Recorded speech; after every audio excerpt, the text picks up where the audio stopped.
कथाकार अगम बहीर दरिया को और यादव जी, इनको सुनने की जो व्यग्रता है, लगता है कि न बोलूं तो ठीक रहेगा। और ये अच्छा भी है कि संचालक ने कह दिया है सत्र में बोलने को, लेकिन मेरी नहीं ऐसा नहीं, आप बोलिए। अखिलेश की कहानियां बोलती हैं और जितना बोलती हैं उससे ज्यादा कहती हैं। अखिलेश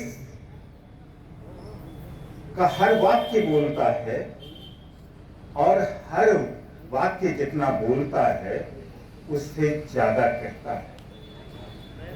अगर आपने अखिलेश की कहानियों में ऐसा कोई वाक्य रचा कहानियों के लिए जो केवल बोलता है और कहता कम है, तो आप उनकी कहानी की नजर में गिर जाएंगे, क्योंकि उनकी कहानियां जीवंत हैं, वो कोई कठोर या मृत नहीं।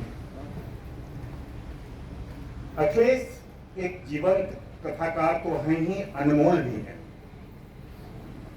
1 मिनट में नोट करके रखा हूं, अनमोल भी है।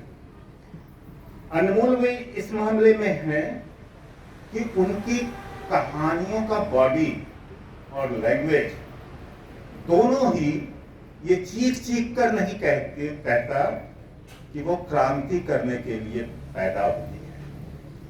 और ठीक यही बॉडी लैंग्वेज कथाकार अखिलेश का है, जो कभी ये दावा नहीं करता, न किसी अदालत में दावा दायर करता है कि वो इस समय का कोई श्रेष्ठ कथाकार या लेखक भी है।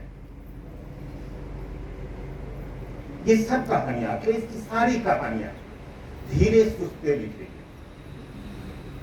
बांग्ला में ये धीरे सुस्ते शब्द खूब चलता है, जिसका अर्थ होता है बहुत सोच विचार कर,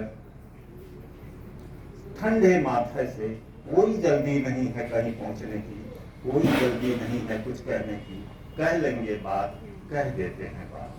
तो ऐसी कहानियां लिखते हैं अखिलेश, जो धीरे सुस्ते लिखी गई है।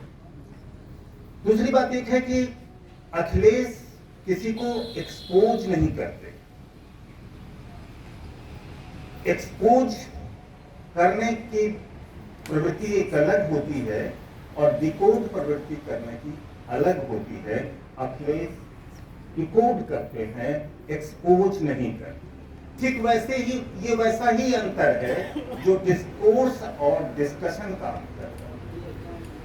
दो भिन्न प्रवृत्तियां हैं, डिस्कोर्स और डिस्कशन।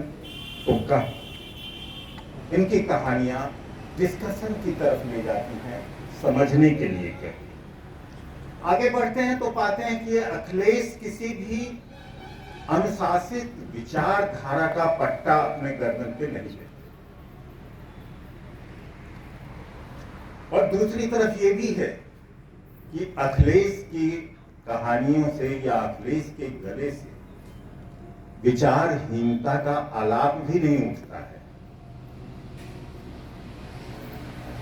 न अखिलेश और न अखिलेश का कोई बात किसी का प्रवक्ता बनकर बोलता है।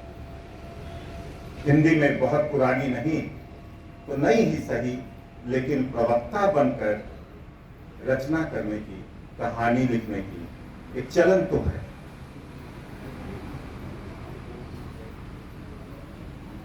आगे बढ़ते हैं तो पाते हैं कि हिंदी में कहानीकारों की एक कामना और कुछ हद तक वासना है कि उन्हें प्रेमचंद से जोड़ दिया जाए या रेणु से जोड़ दिया जाए या किसी ऐसे ही लेखक से जोड़ के उनको देखा जाए। लेकिन मजे की बात यह है कि हम अगर अखिलेश को इन दोनों कहानीकार हर से जोड़कर देखेंगे तो बात नहीं बनेगी, पर्याप्त तो होगी।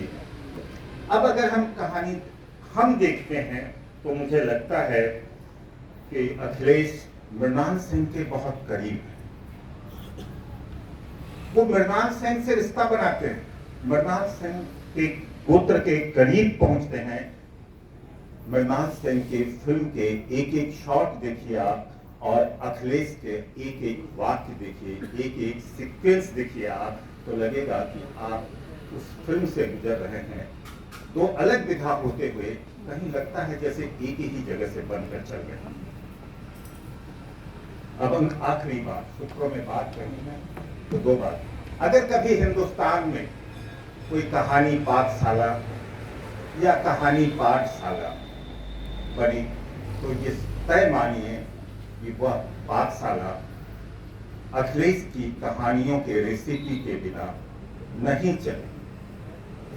उसमें अखिलेश की कहानियों की रेसिपी तो पढ़ाई जाएगी और पढ़ना पड़ेगा। अंतिम बात है कि जब हम अखिलेश की कहानी पढ़ते हैं और पढ़ा है तो ये एहसास हुआ है कि कौआ अभी भी प्यासा है, कौआ अभी भी प्यासा है और कछुआ अभी भी धीमे धीमे चलता है, मगर मगरमच्छ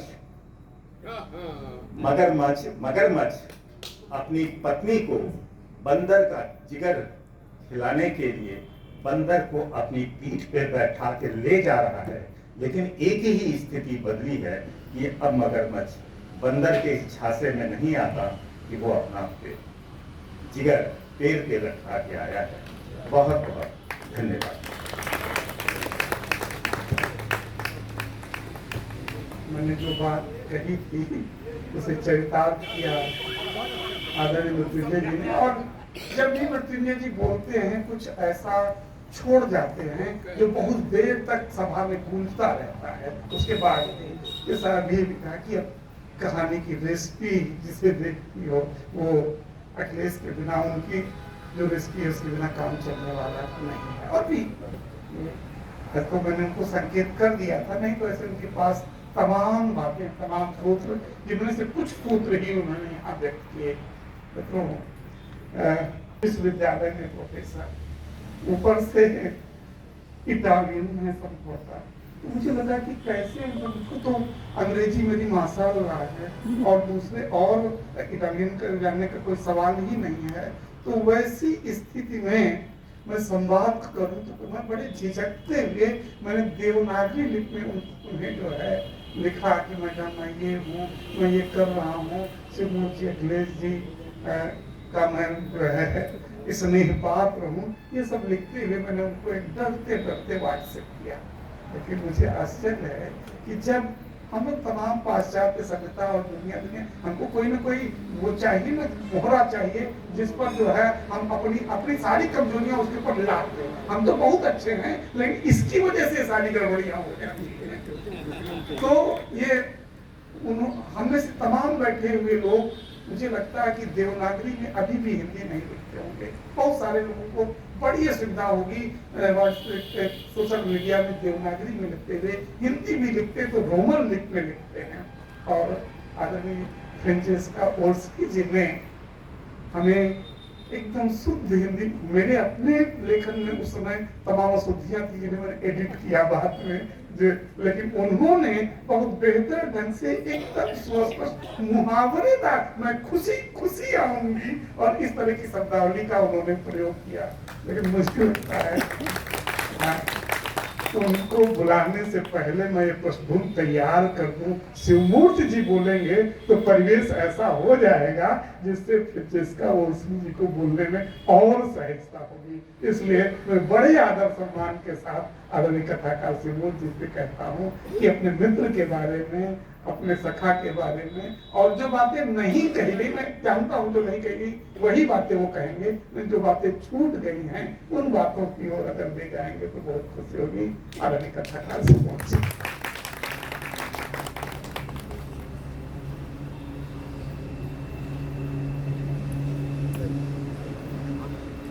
मंच पर बैठे सभी प्रबुद्धजन तथा मित्रों, वैसे तो आज मेरे पास बोलने के लिए कुछ नहीं है, वास्तव में अंदर से खाली हूँ, पता नहीं क्या बात है। लेकिन क्योंकि कहानियों पर, अखिलेश जी के उपन्यासों पर बहुत कुछ बोला जा चुका है तो थोड़ा बहुत इधर उधर से अपनी बात कहूँगा। और अगर एक ही वाक्य में कहा जाए तो एक गीत की लाइन याद आ रही है कि मेरे महबूब में क्या नहीं क्या नहीं। अखिलेश जी के पास मेरी 20 साल का हमारा साथ है। कोई ऐसा दुनिया का मर्ज नहीं है जिसकी दवा उनके पास नहीं है। और सबसे बड़ी विशेषता अगर उनके व्यक्तित्व की भी देखी जाए और उनके लेखन की भी देखी जाए तो यही है उनकी प्रखरता। जैसे हेलोजन बल्ब जहां जलता है सारी चीजें स्पष्ट हो जाती हैं, अंधेरे का कोई कोना नहीं बचता। जहां उससे डायरेक्ट लाइट नहीं पड़ती है वो हिस्सा भी उजियाला हो जाता है। मैंने अखिलेश जी को जो पाया है कि जो भी जिस मुद्दे पर भी ये बोलते हैं या विचार करते हैं या जो कोई समस्या आती है उसके जितनी तह तक जाते हैं, जितने कोण उसके हो सकते हैं, उसके प्रास के, कांस के, पक्ष के, विपक्ष के, जहां तक सामान्य रूप से दिमाग नहीं जाता है कि लाइए इसको भी देख लें, जरा ये भी चेक कर लें, वहां तक अखिलेश जी जाते हैं।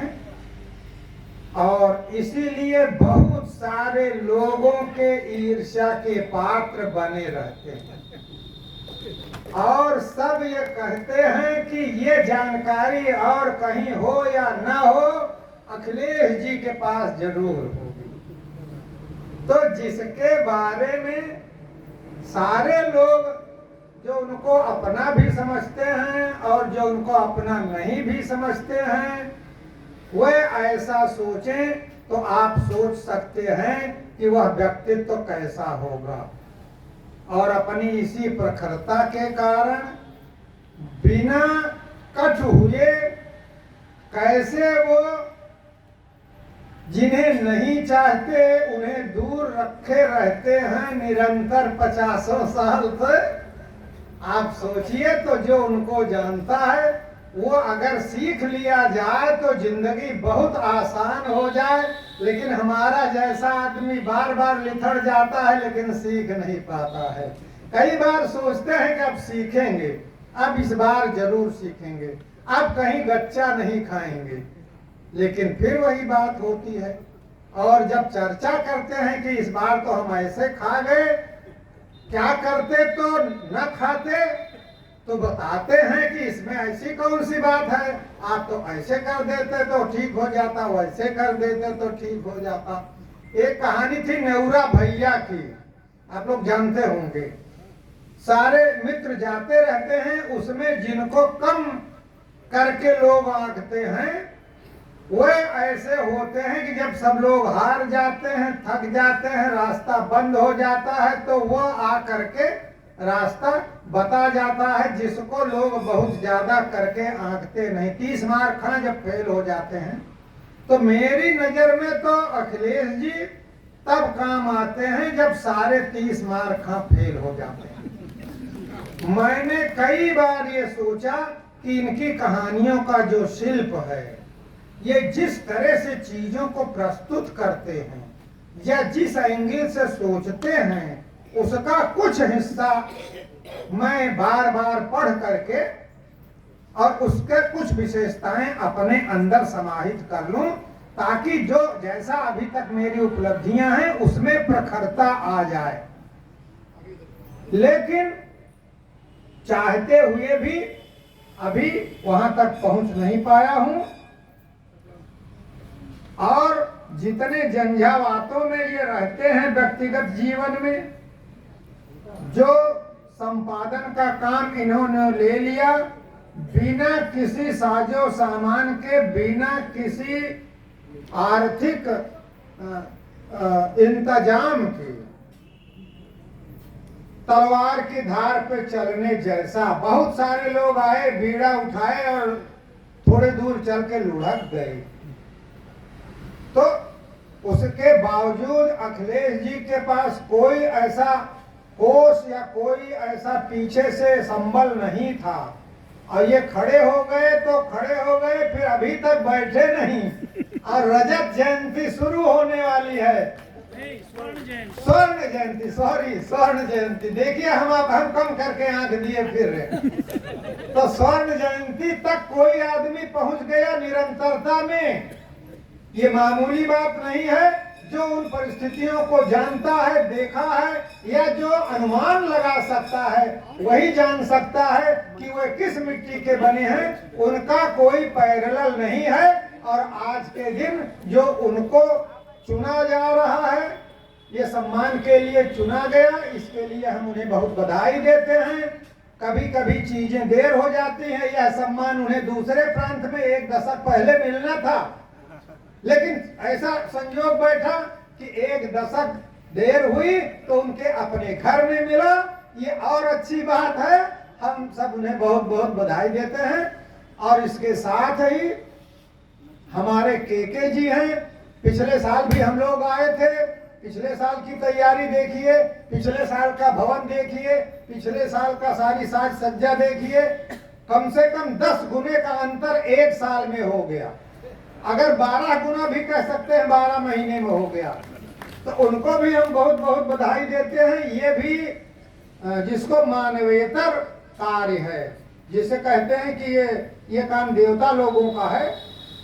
जैसे चीन की दीवार उन लोगों ने बना दिया तो सोचते हैं कि मनुष्य के बस की बात नहीं है। वैसे ही जिसके अंदर साहित्य के कीटाणु है, वो तो वैसे ही निष्क्रिय हो जाता है।